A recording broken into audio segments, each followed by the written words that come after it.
na live ni na Uli bukla orang asal bade chingi bade ki plate se ching mana na to re rawan law ne nong chu gi pai le te mai bu di thal le khong khong ge waiting sit ta tong ni na makhong ha pi ro Biasa na. Mongkong se lei tre ne. Mongkong se. Ye sibu mongkong amang ko tapan bisa lo. thik ra po ibani na thik pra hen na thik pra moi na hen na thik pra Ibani ne hele. tongam la ang de Ai di pam de mu yaw de video. es mo se a barma da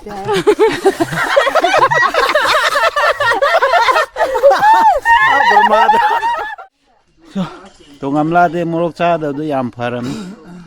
complexion ngasai pons khe tai bagi ran tra Si. ta su lai mar ta ka putari na ha Sa so lay bum. ko le sore si thank na la na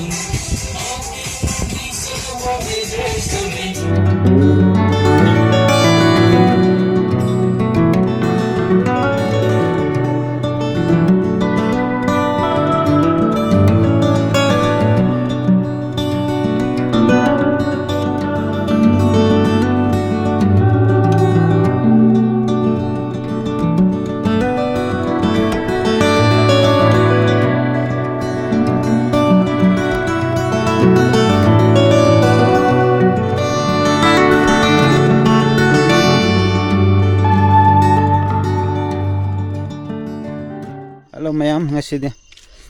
khoi che mai birthday lai he du gi mayam se khun gi le sabi khoi su la angang khoi su la ga ji birthday party to nai gi to ri khoi se moi se a da kok thar le ji kan lai sat pa phaja na sat pa re mayam lag na ro lai su yam phaja na sat pa ni si sidi gi na round to re lai sat pa a phaw ga sat la ga som de gi si corner su loi lai sat pa ye sina khunang kong lai re ren khunang kong sut ke sida khre leisabi khoi su lai khun gi leisabi khoi su lak na kok thar ga birthday gar ngai re le ri mamai su lot li som na si khoi ne khun gi lairang khoi na sina khamba ni Only khamba. sina thoibi le re som lo miss tongam la hai ne tongam la tongam la re bungen sen Hosput share to riu ma le Pigi to rot ma si le re khong oi re khun gi soi re ma pham sen han amrak seng dok pudi phajan seng le re sina khun gi jubli to bi nong khoi ni makha du uri du na chandel noi ba chandel lambe si di karak ko ka raga si kar si khunang khong le re ni si khunang khong le re si khunang khong area loi re duga sidana khunang macha ma su le re sina khun gi ground oi ba nei mayam de yeng am phajam ni si ji kan mi la na ga picnic su cha nei tampa ki uma therom gi mi su la dum picnic cha nam ni sina ground le re sina ground ni si khunang khong le re si ground gi corner ma khai si lei gi lei ngak ne bo ko tu ulan gi si lei khoi se phajab ni ground su mi sana dam ni hoji kan se lei phajana sat pen lei sat bu gi hoji kan se ngasi su khun da sunday wo ni na khoi sister ma gi birthday su lei birthday lei ni na khoi khun gi leisa pakhang khun gi khrai lei ba ama ni chandel da lei khoi su moi kara pu ngasi chap chana sunday nu mit sida khoi mayam su mai pun ba gi ba ta wi no Sije ni ta ni ani nang de li kya kilo kya mo do Teruk ti ta do ma Torok hai se adi mo pun se ta do ma teruk ni ta yen se mo re kya ta ni nang ise Ami khoi mi tara ne de dum ya ni ne ko ya ni ani birthday gar lai ising pura ga 40 sina che birthday gar ni chahi kya subi nahi ba 32 32 subi kai che birthday ni 34 ra 32 ra chap cha su ma ko re birthday ju ani lai special invited ko bi soi ri birthday gar gi da mak singju sem na ngai gi ri party khoi puchai hon ba helper khoi chan ne ri khoi mayam ka na re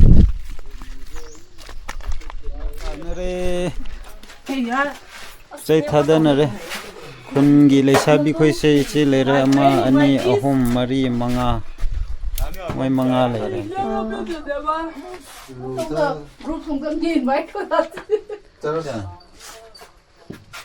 lam su pura da hum ko le da ma kyao ram ki thing da pura la nam ya party re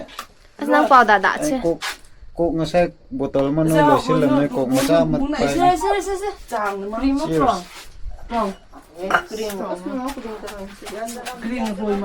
Kriro isup subra ga lai risibo.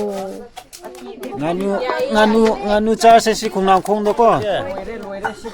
oi re lo do ba mai da ko pen no bungen sen na sugai ni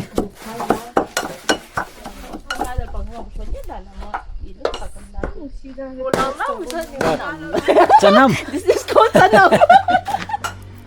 sama su la khre nong si de phajana mangne nong chur de khang dre khoi party si birthday si lo na ri ngari tha khre sina yen lo ri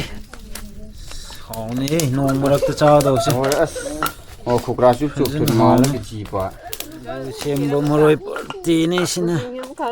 birthday ga hello hai ne hamra amak sakti pa ya ni nang su pe ni moroi su sem moroi ki to re oi re speech kan hai ba ne tot pu do bai khut oi re sini singju cha ni hotel gi tot post style ni Solo baby di le ko. hau ni how do ri mini tot po masa su khajam ni yang ni super jab ne khut super jab ne sina khoi gi totos khoi gi chi parlor ni si de khoi chandel da leiba dukandar mayam pun ba phang si yam ngai le kan ngam la se singju sem ngai se phomom sit phang de ma si si le ni ro le ni bo ma sa sai ai pe yeng lo ni som da ikai ba sai ma mai lo wo style je pai re ge pai do ma le to re khoi se ngong la di kamai to ra khang de yin su phajan sem ne ta bo ho na re as preng chap cha na mi hom thang re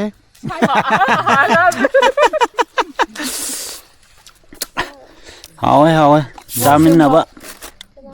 Fubra akhoi gi masak phajahan ge nang gi khot thian ge nang gi khot. noi phajan na na ke iya wa ka te na The beer ni da. ya hawa lo sho da ku kwa For me. mok ti yai ya bro ai buk ni nung si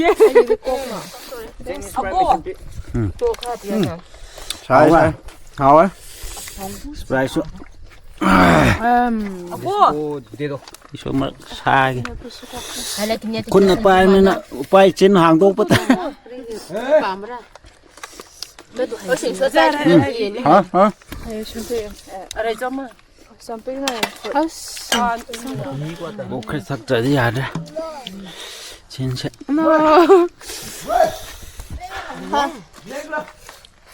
Kung ko dorang wala. ju cha ga ko thak ka mai do ya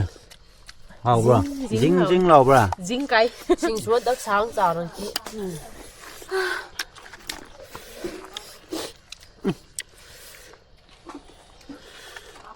cốc ta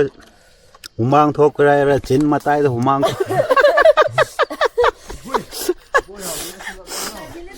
morok char bu char de smai na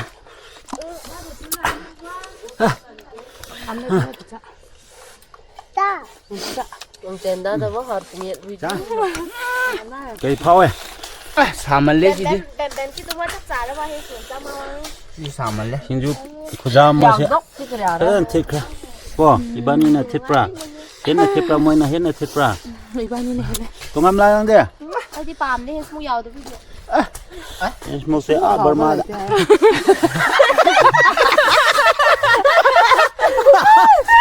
มาด Tema try sexy ni do da. Ni ka sexy da do. Morida. Final round sa pagkamu ni sa. Su mai le re. คนมีมารี Ai par hawo. ไอ้สุยาวดิกันอ่านงำไรเองตาย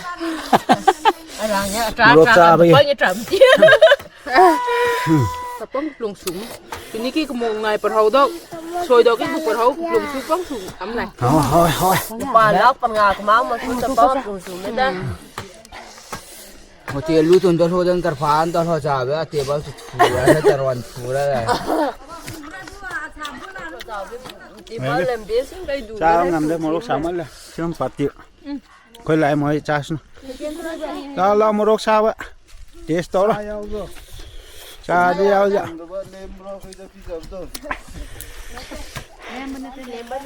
มรกสามันมีกี่ยาได้น้องเดียมรกสาดรอ chade ing ใช่ใช่ใช่มางเลยโรคสุดลายนี่มึงก็ โรคนี่โรคที่ every time present คงนางคงดีนุ่งสิแค่จ้าแก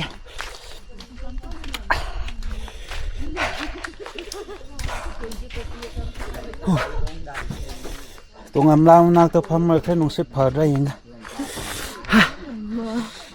มรกสามัญเล็กแค่กามเดียวนะตรงตรงอำลาเดมรกจ้าเดี๋ยวดูยามพารัน complexion ง่ายใส่ปนส์แค่ไตไปกี่ร้านนั่นเลย Si.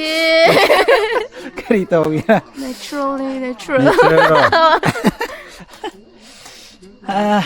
มรกสาวจ้าอยู่มังทบยัยสุขแค่เงาทบปุ่มตัวโรคน่าหอกตัวเลย Nem hai som. Dah hai som. You first bite tak nem for. Oh. สาวพี่คุยนักแค่ first bite ตัวยามจ้าให้ก็จะบอกเร่คุยมีตัวโตนะอ๋อเดี๋ยวดิไม่ใช่เร่นองโจเลยข้างเด้อ nung nangam rai khoi nangam rai ing se เอียงตาดิเนี่ยฮะ dai de ไป ye ละปิปิลานซึ่งงำมึงงำเลยจ้ะยาวเลยจ้ะชาสุดเลยมาตะกักปุตารินะฮะ sa su lei bum ni กักปลอยระเลยดูอนขีนให้เรนจ้าเดียวเขาเอ orge he เอาละไอ้ชุบพจันนี่เบรกกราวน์ด้วยสิเดี๋ยวไล่มานั่งตะกักนี่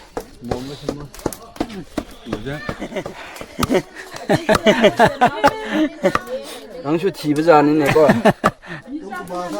สาสิสัตว์ทันตัวเลย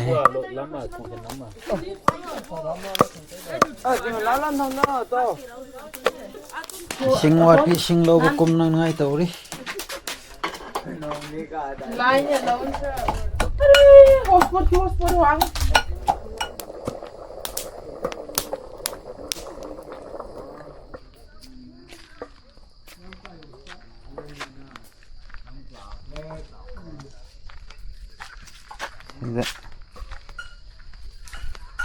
บัดเดย์ปาร์ตี้อันนี้สุดเลยบุญดีเลยเร่ birthday invite เลยกูสเปเชียลอินไวท์ที่สคุยนี่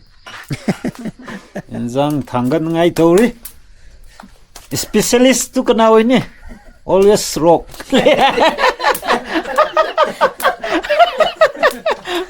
นัดรอ ki thang da de bring thang da rai ki yo โรน่าดีปุระปะขบายนี่สเปเชียลสเปเชียลคุกตัวนี้ไงมาทำไง Biasa bodoh macam lah. Yes, Biasa. yes, Hanna, Thadaro.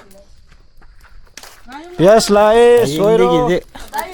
Pura damba spice hanap gom na mi china daw ni. Mi kana churo yeng ni. Namoroi shemba kangbu.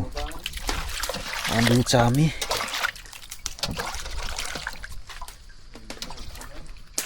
Sido ko eh nutulo pang alu kat ko kin. Ini ki birthday ki jangan dok mai rokon me ja kasi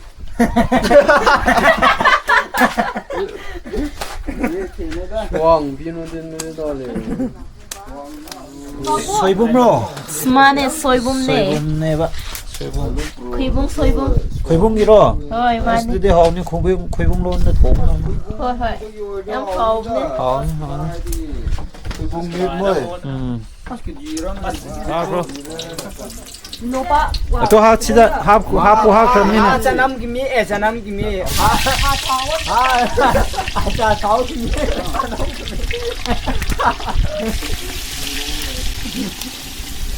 ꯃꯌꯥꯝꯁꯦ ꯆꯥꯛ ꯂꯥꯝꯅꯕꯗꯤ ꯌꯥꯝ ꯃꯥꯟꯈ꯭ꯔꯦ ꯂꯦꯞꯄ ꯑꯃꯨꯛ ꯇꯨꯔꯨꯔꯨꯔꯨꯔꯨ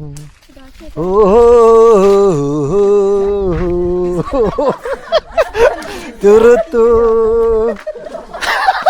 라라라라라라라라라라라 농시윤네 펀기 레사비 쾌 스마이 이싱 혼바 우더고 꾸이레 공나am 콩네 스마이 홀럭 thì biệt đó hà ta bu và con nó có là thế cái máy tới i싱 혼바 nào lu rồi biên biết cái đồ đấy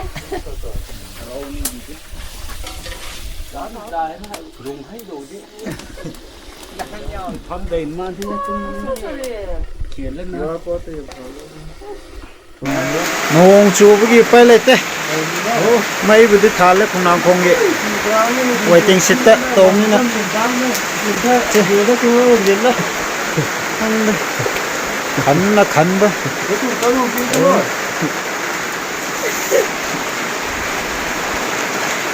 yo con ngon chú sự tôm này tôi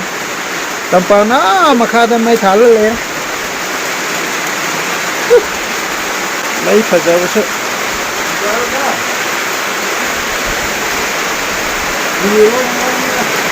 nông cân này chú đây quay lại đây nông chú đây quay lại cái chú với cái khối xe mày am chứ âm mà đây lấy bên nó ba phone sàn nó ba ali PUBG sàn nó đi cái xe nông chú với mày am sẽ tiệt lâu cái chấp số hạt lắc đi ngày nó đi lôi đây Boni le re from the champuro se iron ba wan ngai ge keira tori fully nong se churi phajana nong chu ne no pai le te rok se da le re rok na mai kan na ho re rok mam mane no pai le te nong se chure ren mai khan devi da chak chao ta re koi picnic birthday or picnic or so mom pai lete birthday gar le resne hai di hai te lai nong se chu bu ga ho je bazar kum khoi su karak re Mention kari no yeng do le sabi ro nong chu ni na khoi chak cha ngai do ri bo ngai do ne di le ren boni ki sound lag boni ki babagai ki sound lag ne kan na sound order low ri boni ki babagai ki sound lag ne loire nong chu bi de su gari manong da mi khra de lai ri gari manong da nong chu bi khongnang manak ta mi khra de si manong da gari manong da khongnang khong si lai re udre nong chu bi lot pa kam hu phin gì cái biệt đó tao bị tao ê cây nó nè xe nong chu bi loi lot na ba manong da party khra na da lai re bab sa ni ngak ta thal la lai re adagi kai se mi se tongan lai na khe ko horen nong chu ba khra hang nong ha khitang hang adi sida si ma pham da cha nei khoi ma pan la ka bu thin no da lai ne na Kuli puklau ra ka asa birthday chingi birthday ki plate se ching manam na to re ron lau ne nong hang re nong chu ba loi ram ni na hojik chak chinari kan aur ni kolo birthday dance से हो रे नोय न तो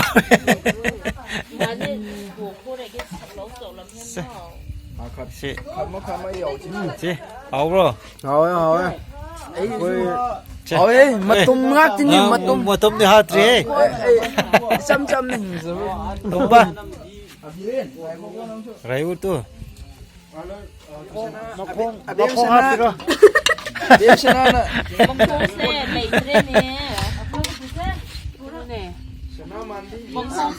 예시부 뭐 콩 엄마만 것도 반 비싸로. 짝짜라게 hojikti muchanche 짝짜라 호렌 나 한닥티 저거디 쇼이로이고 사운 라크냐 업가이디기 Kamu buka apa? 뭐니 사운드 크레딧 까오 Tamu ngau lah. 자 나오브로 Lagi tamu ngau.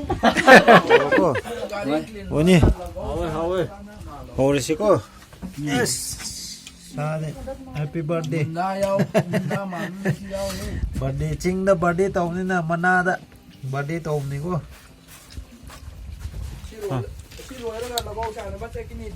मयाम birthday चाक चान ना पाले ले चे नुंग सिद्रो คนนี้ของนางของดะ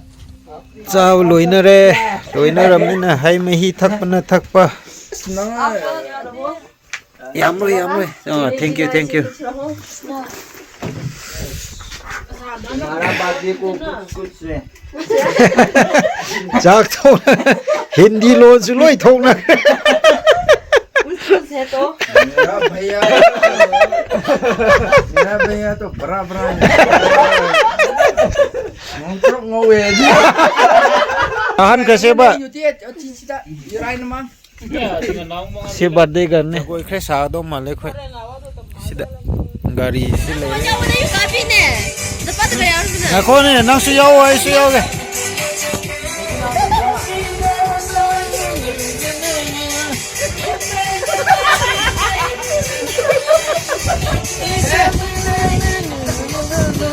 Nalanan Kepingan desa mengedesa desa Nalanan Nam ah Cik Ana suami le po.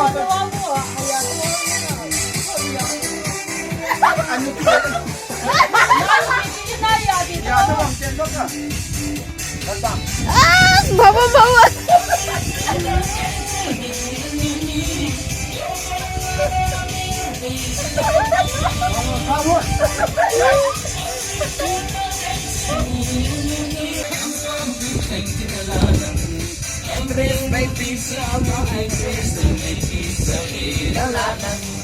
Si senti nalanan